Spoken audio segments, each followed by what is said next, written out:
Hello, I'm Jonathan Bowman-Perks and welcome to my favourite time of the week. And as part of the Inspiring Leadership series, I'm really lucky to have James Batchelor with me. And James is a fascinating man. He's the CEO of Alertacall, which James will talk about a little bit later on, which works very closely with the charity sector, helping older people. And he's also a serial entrepreneur. He's set up and been the founder of about 12 different businesses. And on top of that, he is a trustee of the Silver Line, which was founded by Dame Esther Ranson. Also an idea, he was having almost exactly the same idea at exactly the same time, but Esther pipped into the post, so he decided to work with her. So, fascinating guy, and recommended by Neil Yard, who's a friend of yours. Yeah. So, tell us a little bit about what you're doing right now, just in a nutshell. Well, I guess I spend probably the bulk of my time being the CEO of this organisation, Alertacall, which we founded, which is about developing clever ways of maintaining daily contact with older people and other higher needs people that live on their own. Why? Because through daily contact you can keep people safe and you can communicate with them about things that are important to them. And we've taken those kind of principles of daily contact and tried to turn it into a socially responsible business. But outside of that, I guess I spend quite a bit of time working with the Silver Line, this great charity that you've just mentioned. I'm interested in helping them become as sustainable as possible. I also do a little bit of work at Lancaster University, part of a thing called the Entrepreneurs in Residence programme, where we mentor and provide guidance to other young people who might want to go into business at some point. And I guess a lot of my time is spent not just with the university, but around that kind of a thing. I'm interested in helping young people get their projects off the ground, really. And that's a great collection of things. You must be a hugely busy man. We talked about Dame Esther Ranson, and Lee, my wife, and the charity trustees of our Inspiring Leadership Trust awarded Esther a Lifetime Achievement Award for being an inspiring leader herself.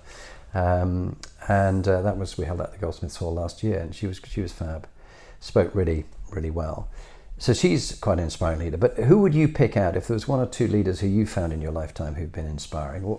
Who would it be, and what were their qualities? I guess there's been a few different people.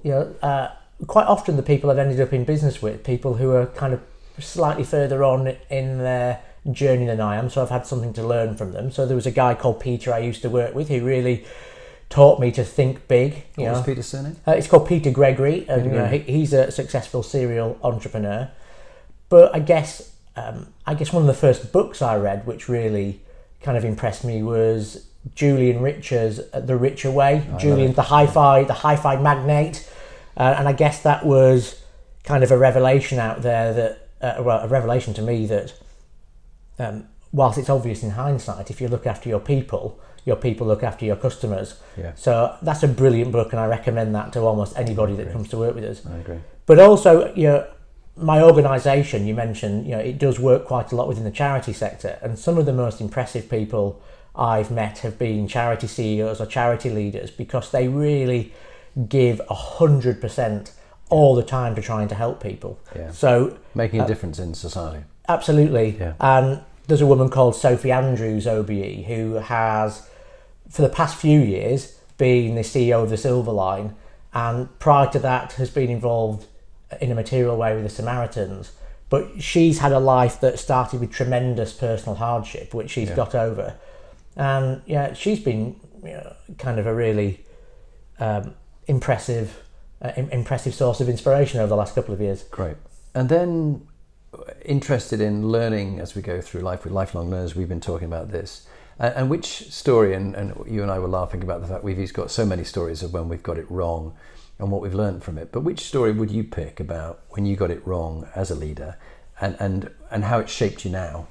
Yeah, so there's just so many, isn't there, Jonathan? So I mean, the journey is one of making mistakes and learning from them all the time. And I'm a real believer that failure and more failure is the kind of the ultimate route to success, paradoxically. Yeah. So I guess because lots of the ventures I've started have been just that, they've been startups, we've had to change our mind or make decisions very quickly in those organisations. I've stood there and said, we're going to go and do this thing now, team. And 3 months later, I've been confronted with some evidence that means I have to change my mind and choose something different. And I guess... Well, I'm reminded of Churchill. You must know the Churchill quotes. Churchill was criticised by a member of the opposition party for changing his mind on something.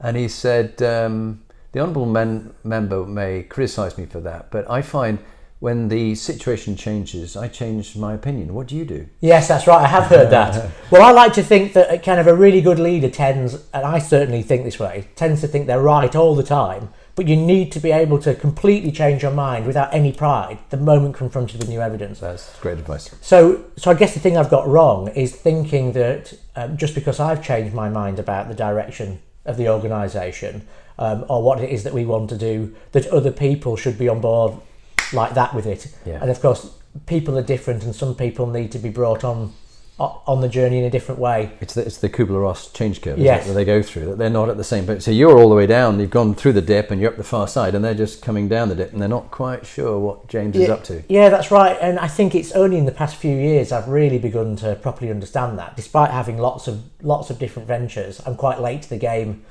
in understanding that, Jonathan. Was it the old New York Jewish saying that too soon old, too late smart? Well, there we go. And, I think maybe maybe you need to ring up some of the people on Alertacall and just say, can I give you some advice? I'm starting up a business. Oh yeah, right lad, what you need to do is this. Yeah. So, and if we were to end with a tip or two to other inspiring leaders who are listening into that, what would be your tips? You got two. Which two would you choose? Gosh, I've got so many tips, but I think the thing that's been really big for me the past few years is realising that most of the time people are trying to do their best, and most of the time people want the best for your organisation and the best for your customers, particularly if you're already investing in looking after them in the right way. Yeah.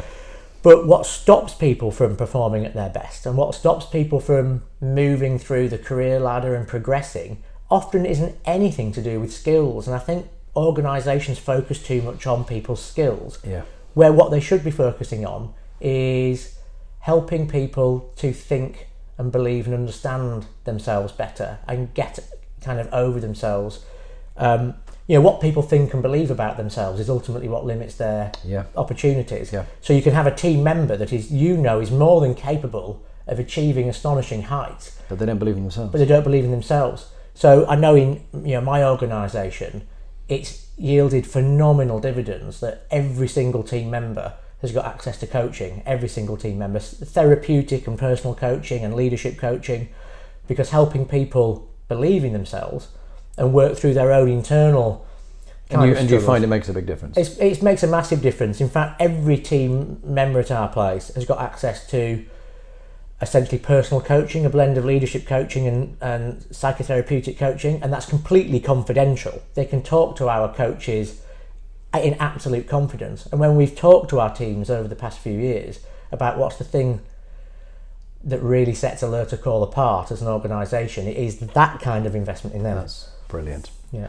Perfect timing. James, thank you very much indeed. Pleasure. Congratulations on the work you're doing. James, I think you are very inspiring. Neil said you would be. And also he said you'd be very humble about it and go, I shouldn't be on here, but you should. And so thank you. I know people will really have enjoyed all that you've shared. We'll carry on the conversation. Well, thank you very much. Thank you.